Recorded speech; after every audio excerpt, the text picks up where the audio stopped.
All right, everyone, is interview time, and we are here with Mischa, who we're calling Sir Mischa today. Definitely. Dun, dun, dun. Dun, dun, dun, Sir Mischa to the rescue to talk about daddy dynamics and dirty talk. I like all the D's in there because, you know, I like the D.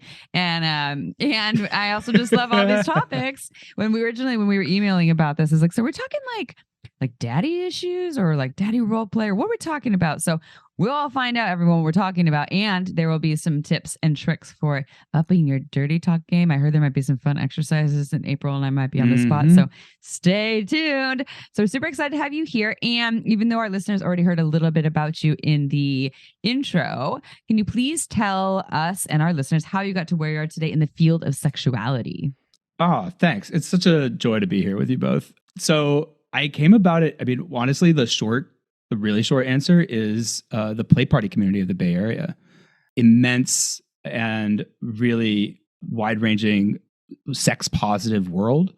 I just got so much exposure to after having moved back to the Bay Area. I lived in New Orleans and Kansas City and New York and Boston, but I grew up here. And when I moved back, this was the world that I was invited into, and had never been friends with sex workers. I'd never encountered a lot like really intense lifestyle kink educators, and I'd never experienced Folsom.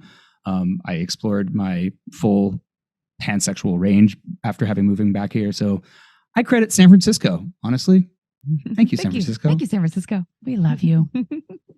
That's awesome. Wait, I was waiting for more. I was like, wait, thank you, San Francisco. Oh, yeah. There's so much more, but the short story is I was in the civic tech world. I was the partnerships director at a nonprofit called Code for America.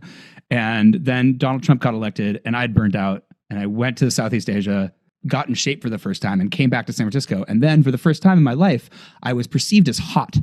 Now, I'd been cute before, and I'd been, at time on my better days, handsome in my life, but I'd never been hot before. And hotness was an incredible experience for me. Hotness was new.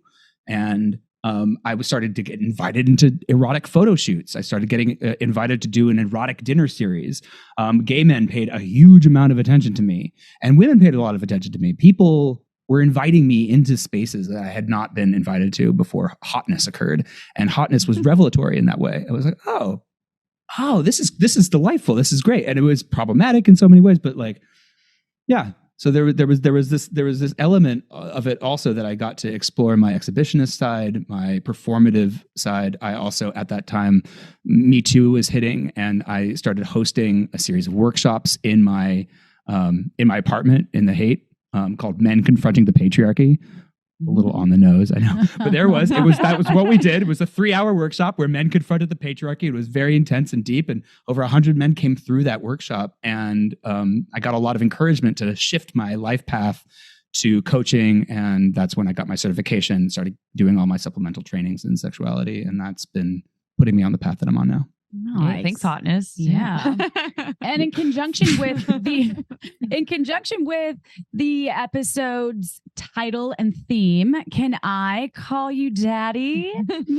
Please. I love that invitation, and you absolutely can, so long as I can call you Daddy. Ooh. Well, I do allow you to say Daddy, or not Mommy, please. I'd rather be Daddy. Yeah. Such different energies. Such different energies. Yeah. So there's 2 rules of the Daddyverse. Okay, so there's this thing called the Daddyverse, and the Daddyverse is a universe in which anybody can become a daddy. So the 2 rules are: rule number 1, anyone can be a daddy, and rule number 2, every daddy needs a daddy. Okay. So this is the Daddyverse. This is the Daddyverse. These are the rules of the Daddyverse. Okay. And are those the only rules? No, there's more. Okay. Nope, those are the only rules. Oh, that's perfect. So what does it entail, though? What does it mean to be a daddy? What do I have to do if I want to be a daddy? And then if I'm looking for a daddy, but what do I need to do if I want to be a daddy? Well, I think you kind of already are, so long as you're willing to take on the moniker, I mean, I really don't think that there's a litmus test or a necessary heuristic. I think it's basically about the energy. I mean, what does daddy energy mean to you two? When you think of a daddy, what is conjured up? Someone that makes me feel safe. Oh, that's not where I was going. Yes, go on. Yes, like yes. I mean, that's it. That's it. Uh-huh. Oh, okay, good. Amy, you're up. Oh, I'm up. I was thinking I guess I could go with safety, but someone that's like strong, like they're like they got this. I guess that could be safety too, but like they got this, they got me. Like there's something about that feels really hot too. Yes. Yeah. So like a provider, a protector, like a really strong masculine presence, like being willing to like occupy that role of like, I've got you, right? Someone who makes you feel safe. Like that, those are the essences of what the way that I teach daddy energy is to occupy those energies of like, I've got you. And so it doesn't actually have to be anything explicitly kinky or certainly having to do with pedophile or incest. It's like, it's about caring. It's about being real. Like, so what you were describing, I don't know, your audience doesn't like the hippie stuff too much, but like, it's what I would call the divine masculine. There's a deep presence of like providing, protecting, caring, someone who's got it, who's on it, who's in charge, and who you want to be in charge. And that's kind of it. I mean, that's the essence of it. We can make it a lot more complicated and we can get into the details, but that's the essence of daddy energy. So you don't need a beard. That's good to know. It helps. Let's be honest. Yeah. It helps. It helps. Yeah. And you don't have to have a cock too. You don't have to have a cock. You don't have to have a beard. It's like you said, anyone can be a daddy. So just come back to that. Queen Mischa was one of the OG daddies. Oh yeah, Queen Mischa should be. Oh yeah, she's been on the show before. Yeah, she's a good daddy. Yep. All right. When you say OG daddies, what does that mean? I mean that the Daddyverse was created as a collective art project for this secret hotel party that a bunch of people in the Bay Area go to. That we created an experience called the Daddyverse, and those are where we came up with the rules of the Daddyverse. Screw the metaverse. I want to be part of the Daddyverse. That sounds fun. There could be a section of the metaverse dedicated to the Daddyverse, though. Just wait. It's gonna happen. Sure. For sure. So yeah. Everyone's really safe. Yes. Yeah. Well, it sounds like safety is definitely it's so good. Not part of that one, but it needs to be part of it. So if I'm someone who likes to role play like a daddy little girl dynamic, and I actually am this person, but it's more of being like a naughty sub as opposed to a familial dynamic. I'm not like, will you be my dad or pretend like you're my parent? Like, totally. And you were saying this before, you're like, we're not necessarily talking about incest play. And so is this the same, like but can daddies also take on this role? Like April, like step parent porn, or at least you used to be turned on by, although you didn't want to really role play it in the past. No, I don't want to role play it. That wasn't you necessarily jam. Sometimes maybe in my brain, but yeah. But I think that confuses people. They're like, if you're a daddy, are you a parent, or like, what is this? You're definitely not. Like, it's definitely an option, and some people do like to play in like a specific form of like you're describing familial play. And in the lifestyle dynamics, sometimes that is very much both part of the theater as well as part of the reality. Sometimes, like especially, I mean, daddy as a kink originated in the gay community, and it was very much like paying homage to the origins here, very much a coping mechanism for real life scenarios in which young men didn't necessarily have a home and wanted an actual parent figure. So there's a lot of a beautiful history of actual caretaking in terms of like providing housing and financial support and mentorship in the historical origins of daddying as more than just a kink. That said, no, you don't have to pretend that it's your actual dad. At no point do you have to do this, nor do you actually have to pretend that your little is somehow underage or in some way, right? There's an entire form of daddy energy or caregiving kink that involves middles, which are kind of like teenagers, and that's like subversive, but maybe less so than like actually having like a 6-year-old as part of your fantasy, which is not for a lot of people who play in this energy necessary at all. Does that answer your question? Yeah. Totally. That's definitely helpful. So it can be a part of it, but we're not necessarily speaking of that. That's always part of it. And like I said, I think speaking for myself, I never play like that, at all. You know what I mean? Yeah. Like this, the energy for me when I play in daddy energy has a lot to do with wanting to be fully in control, but also fully adoring, fully giving, fully attuned. And at least the way that I play with it, in no way sadistic, in no way deriving pleasure from like taking power over you. It's like my pleasure comes from you knowing that like I'm your number one fan, I'm your coach, I know best, but I'm here for your growth and your support. It's a very specific type of energy. It's really not about, at least for me, masochism or sadism at all. That's why everybody can be a daddy and why every daddy needs a daddy, right? And I love that it doesn't matter if you're even super feminine and you could still embrace your inner daddy. Have you ever seen that show that it's on HBO and it's called Legendary? And it has all of the houses. So it's like, it's about, have you ever seen the show Pose where all the drag? Yes. People, so it's, oh my God. Yes. Basically a competition where they're taking what Pose does as a show, but it's a competition and they have these amazing, but they talk about the houses. Oh, yeah. There's House of Revlon, and they do these incredible dances in these costumes and they vogue and they always have a house daddy. And it just reminded me of that because it did come from the streets where people needed a house daddy, and there's a house mommy a lot of times too. But you have to watch that show. Anybody out there, it is fucking brilliant. And you reminded me of that. I was like, I need to watch that. It's like I love that I reminded you of that because I spent a lot of time in the Bay Area's house and ballroom scene. So like I've walked some of the Vogue balls here in the Bay Area. That's what it is. You would love the show. Legendary. Legendary. I watched Pose. Pose made me cry. Pose oh my God, me too. Beautiful. I love Pose. You guys would love Legendary. Then. But yeah. And I've met some house fathers. This is how you clap like a drag queen. Okay. FYI. Just put those the thumb touching the finger. There we go. Yes, queen. So moving on to the next question. That was just sure. Okay. Just brilliant Vogue tangent. Yes, gotta love that. You. Okay. Can't help myself. So what if someone who identifies as a daddy, but they don't know how to embody a daddy-nisms? I'm going to make up daddy words now. They don't know how to really get in there and embody a daddy. And what are the tips for stepping into this role? How can they do this? I think one of the things that I invite people to do in my workshops is imagine some of their most comforting and secure archetypes or heroes or role models, and imagine how it feels to be around them, you know? So I'll give you a good example. So the kind of daddy energy that I think about when I think about daddy energy is, I think Odin, not Thor from the Marvel movies. Okay. Thor doesn't have daddy energy. Thor is like too youthful. He's kind of exuberant. He's not dependable. He's going to go fly off and have that's not reliable, right? You want daddy energy to be really reliable. Captain America is an amazing form of like really strong, dependable masculine presence. And he takes a lot of care for people and will sacrifice himself for that, right? Iron Man is a different kind of daddy, but not as dependable, right? Like you might feel thrilled by sleeping with Tony Stark, but maybe not safe, right? Yeah. Different energies. That's kind of how Batman is and Bruce Wayne too. That's similar because they're hiding behind Bat Daddy. Yeah, Bat Daddy. Maybe my bad daddy. I love all the comic references.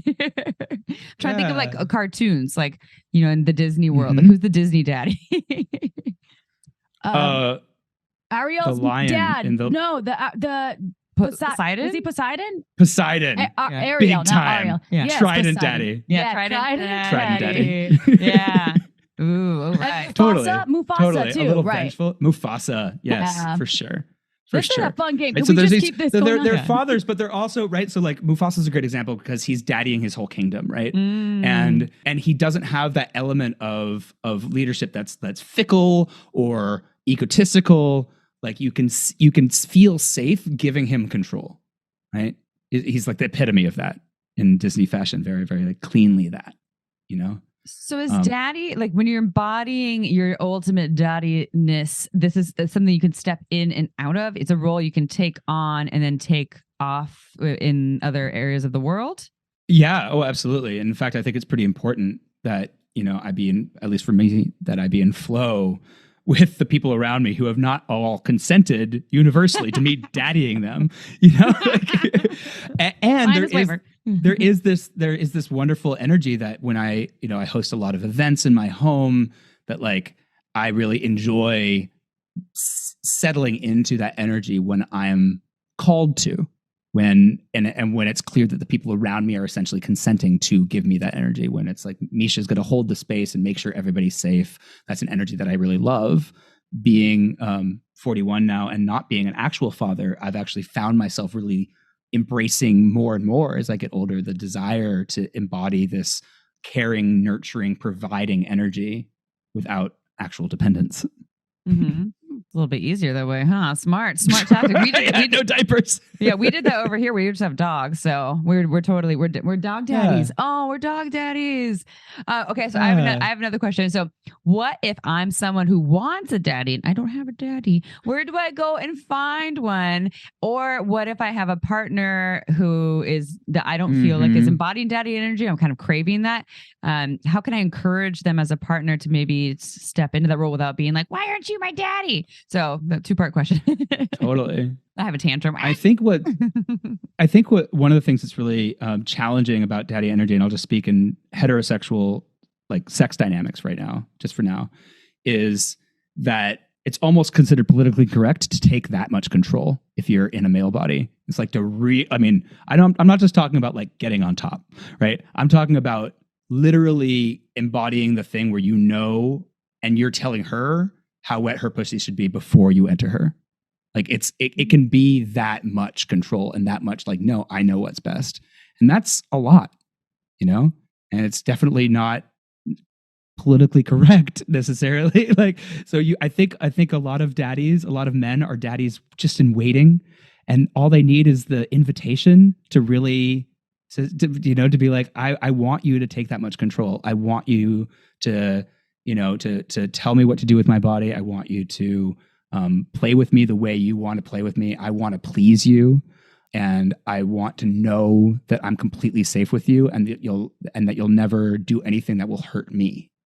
And like that's the way that I mean, not everybody plays in the daddy energy the same way. Some people add more sadism to it, but like I love playing in that energy where it's like, this is not like a rough hair pulling, let me just like, take your ponytail and have my way with you type of vibe. This is about like, you're sucking me so well, sweetie. You're taking my cock in your mouth in just the way I like it. That's perfect. Open up a little wider. It's hot. It's a different type of vibe than like dommy energy. So I think you just need to invite that. Yeah, that's one of my, like, my questions. Like the distinction between like a dommy energy or dominance, and so you can be a daddy who isn't necessarily taking on this dominant submissive role or a type of dynamic with someone, is what I'm hearing you say. Correct? Okay, cool. Yeah, and I think honestly, I mean, like, there's so much. I mean, a lot of like people who are like real into like S&M lifestyle will like disagree here, but like I think there's so much nurturance in a really good daddy dynamic. There's so much nurturance where even if there's hard sex, even if it's, pressing up against a wall, like intense fucking, there's so much nurturance and adoration happening where like the little is absolutely devoted to pleasing daddy, and daddy is absolutely devoted to just being little's number one fan and biggest protector, and like knowing like nothing will hurt you. Like you're exactly where you need to be. And those kinds of reassurances and like loving affirmations to me are like such a critical element of this dynamic and what make it so juicy, honestly. Because I actually like this. I think it's really sexy to juxtapose like really sweet, juicy, caring affirmations with really dirty sex shit. Yeah. Well, and that brings us to the dirty sex shit. Let's talk about that. So how does the dirty sex shit, also known as dirty talk, come into the mix with daddy dynamics? You kind of already talked about that a little bit, and you gave us an example there where like one thing you were saying, there was like, oh, you're saying, talking about you're sucking my cock so good, sweetie. Sweetie to me isn't like something a dirty thing, talk thing, but then you went to like, right. But like open your mouth wider. I'm like, okay, that's hot. So yeah. So how does it all fit in together? I mean, one of the things I love about daddy dynamics is that in so many ways, it only comes out with words. It's really hard to like embody it unless you're using words in some way. Like the most basic being, call me daddy, right? And then, you can agree what kind of names that your little wants, like sweetheart or right, darling, really like sweet, but also a little bit diminutive that can like help someone put themselves into, and we haven't really talked about this, different levels of regression and like how deep into your inner child you want to be going here. But like, anyway, boy, I mean, I think a lot of things that people get maybe not wrong. I don't think there's a right and wrong, but I think maybe intimidate themselves out of doing dirty talk is thinking that it has to be this kind of like, you like it, don't you? Or some like weirdness like that, like, or some like, or it has to be explicitly like really, really like fuck me, like it's got to be like intense all the way.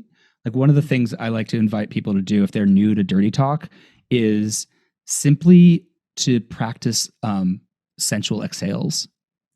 You know, practice a verbalization of pleasure in a way that you're actually communicating more with your partner. Even just like get used to the idea of using your voice, even without words, to communicate with your partner, which I think a lot of us already do anyway. But allowing that moan to not just be an authentic moan of like, oh, you've made me moan, but like actually to make that moan a communication. Mm-hmm. Sounds like intentional moaning or something. Yeah, it's intentional moaning. You're just using it as an form of expression, as almost. I would think of it as.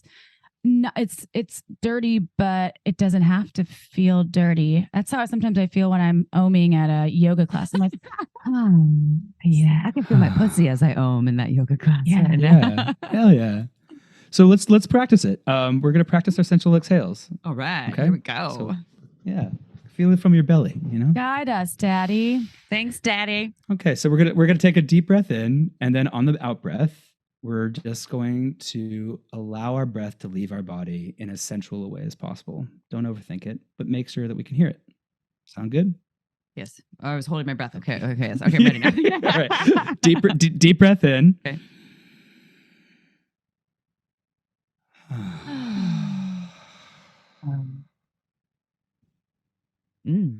Okay. This time, a little bit more sexy. Just like see if you can actually ramp up what I call authentic performance. Actually make it something where it's meant for an audience. All right, here we go. Deep breath in.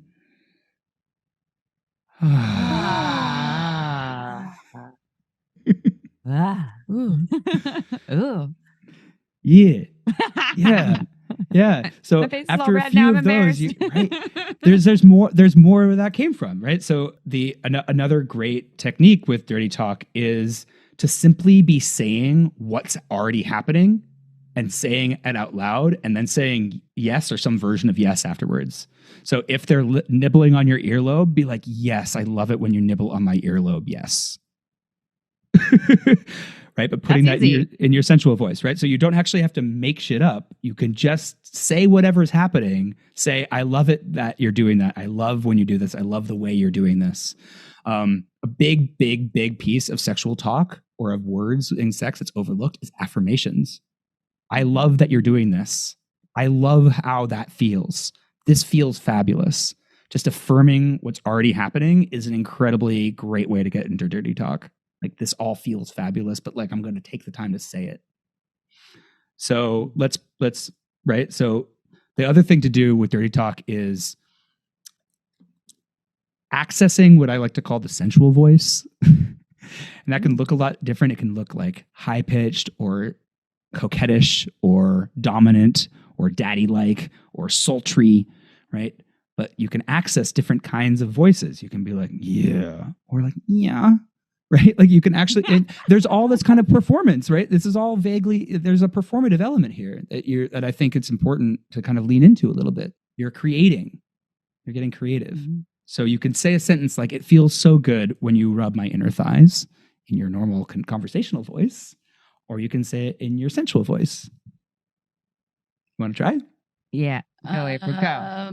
Okay. You want me to rub your inner thigh? No. We'll do it. We'll do it at the same time. We'll do it at the same time. So no one's on the spot. It feels so. Sorry, we're saying it feels so. So good when you rub my inner thighs. Okay, got it. Can you write that down? I'm just kidding. So good when you rub my inner thighs. I'm gonna fuck it up. Okay. Feels so good when you rub my inner thighs.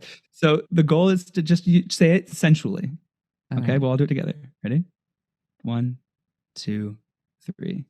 It feels so good when you rub my inner thighs. Okay.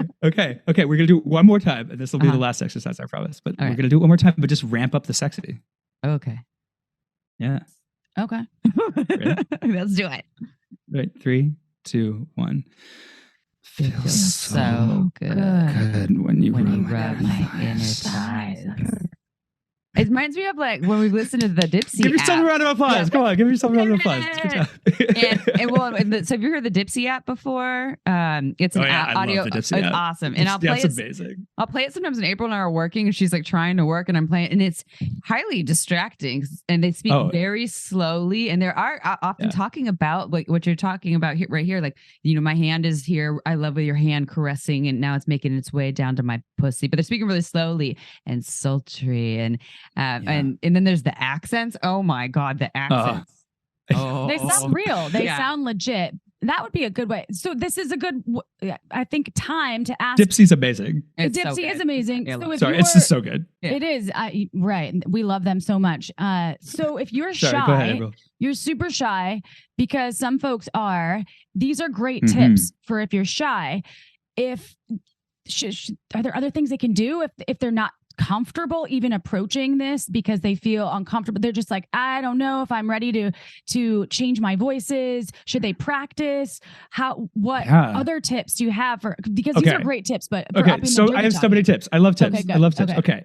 So one tip is we've done affirmations, we've done moans and sexual exhales, we've done sensual voice, invitations. So I want you to lick my earlobes. I want you to do so literally whatever you want them to do is dirty talk if you just say it in your sensual voice. It becomes not dirty talk when you're like, would you lick my ears? That's not dirty talk, really, right? But I really want you to lick my earlobes right now becomes dirty talk. So what makes it dirty talk is honestly like a big part of like the energy that you're bringing to your words. So you don't actually have to overthink this. You can just practice with the instructions and then kind of make them a little bit more sultry as you go. There's another And it could be any phrase then, right? Well, we're going to get into phrases, but it could be, can you rub the dish soap all over the dishes right now? Yes. I'm so glad you named that. No, I'm so glad you named that, because that's another good tip, is just to practice your sultry voice, sensual voice. Not in the bedroom, right? Not trying to do anything sexual explicitly. So just make it a game. Make it something that you do over dinner. Just pass the salt. I really need your salt so much, like all over my meat.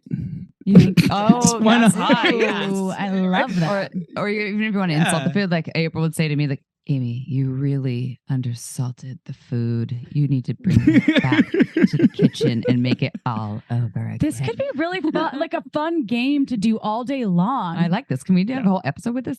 Except if I'm working by accident, I'm in a meeting and all of a sudden a customer's like, whoa, what's happening? I'll be like, yeah, whoops, that was like method acting. It's a practice of mine.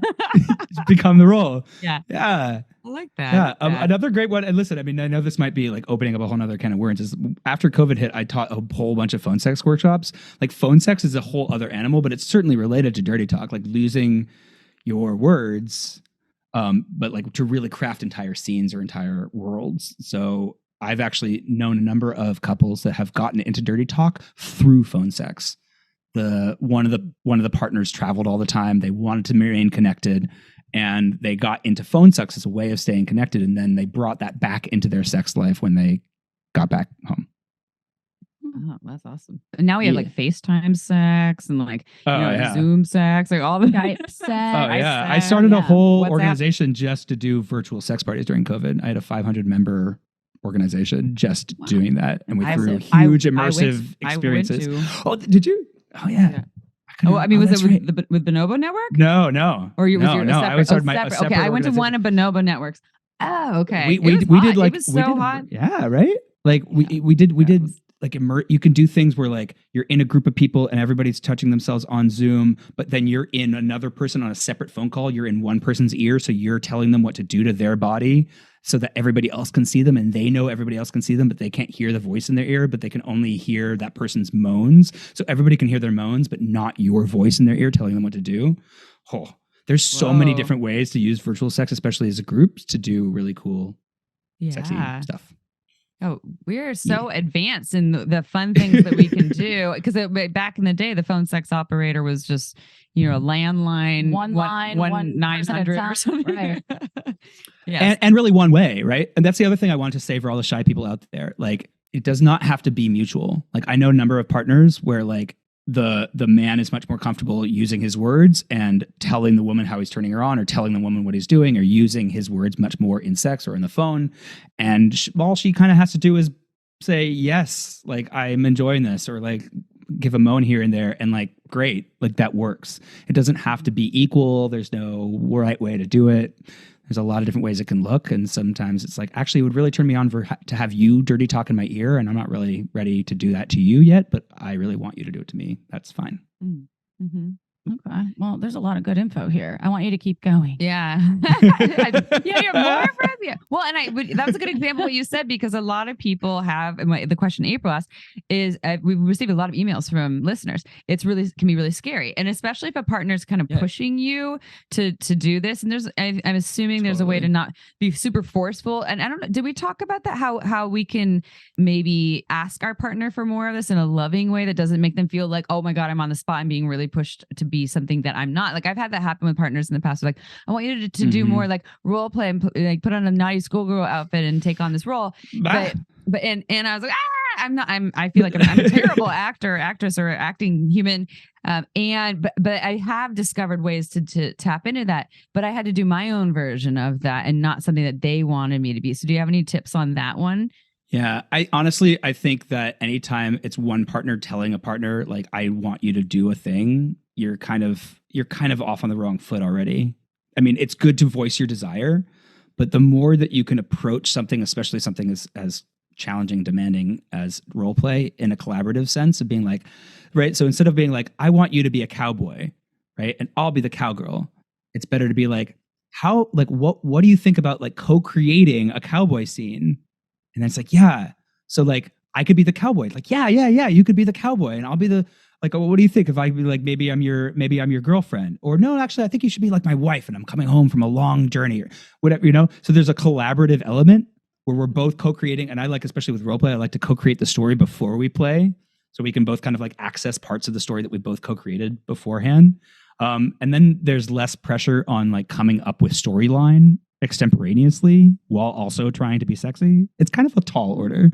All at once. The other thing is, like, honestly, like, I don't know, like, I really don't recommend starting dirty talk or phone sex with role play.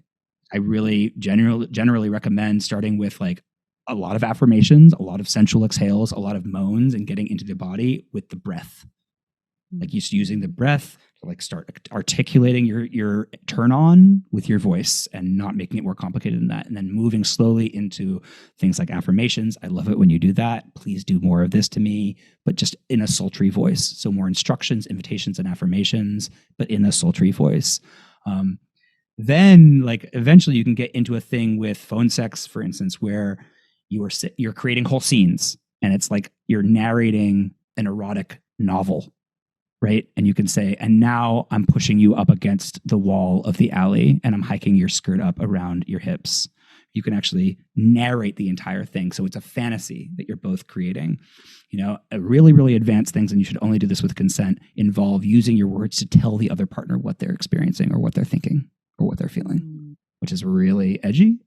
And a lot of people get triggered by it, but it can be really hot too. You could also, if you're running out of creative material, or you can't think of any on the spot, you could just read erotica, like, not to bring it back to Dipsy again, but they do have, you could read the erotica, or you could, if you're trying to get in the flow of what it feels like, you can listen to a few of those audible versions, and then you can actually read them as well to your partner. Because I know sometimes if you're busy, or you work really hard and your brain isn't performing at its optimal level, it's easier to read, and then you can try the voices out and really work with that. That would be something that I think I would be better at than thinking of my own script.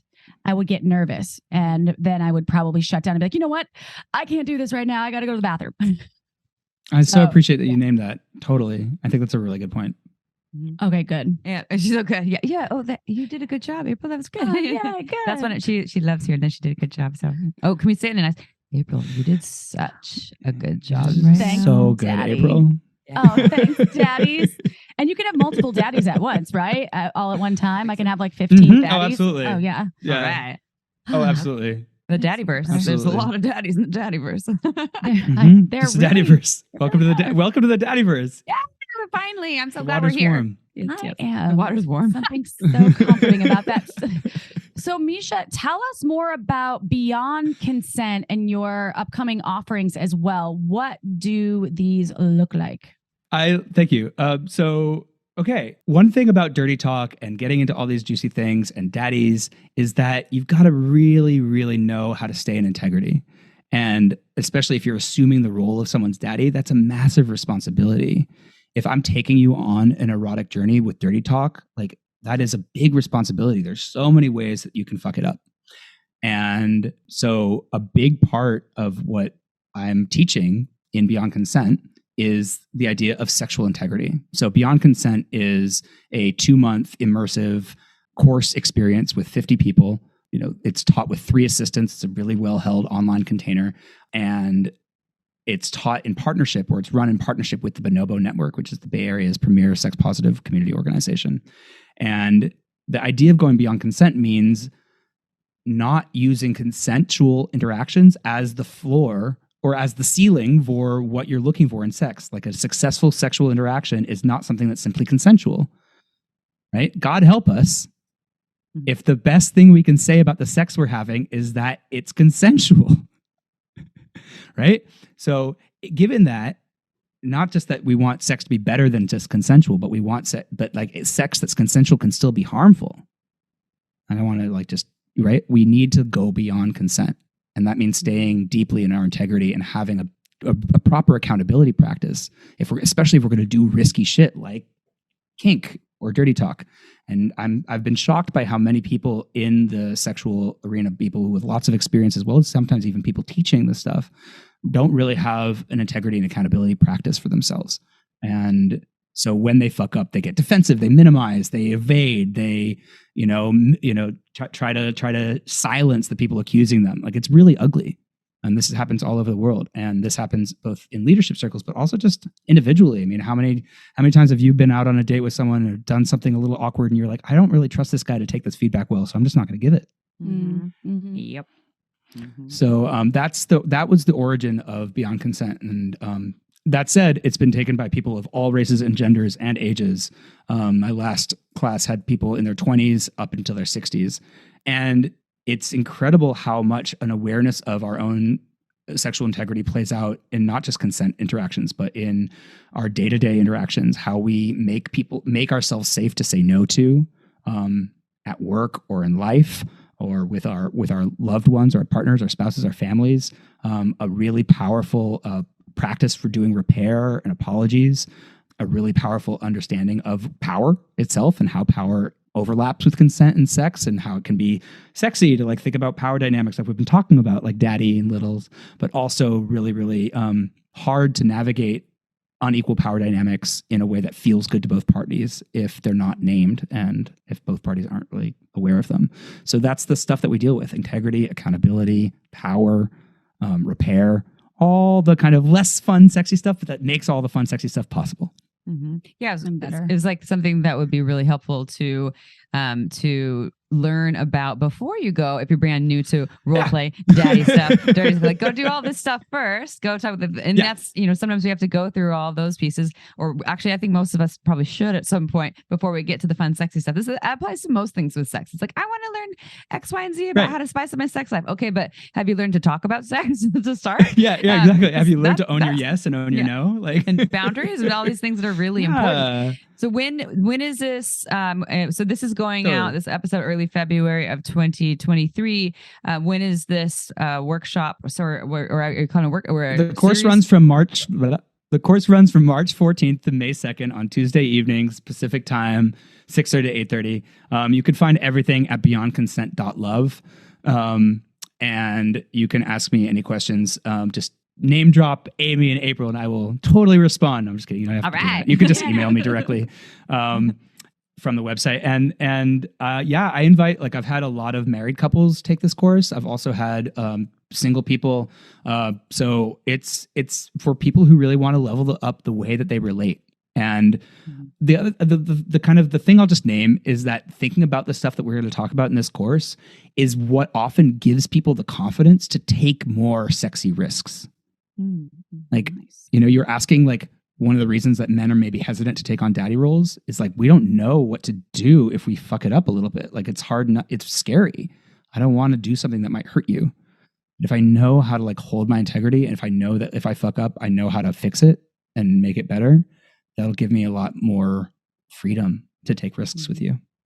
So do you have other offerings beside the Beyond Consent courses? And if so, how can people find you and work with you, Mischa, and come to your virtual sex? Do you still have the virtual sex party happening?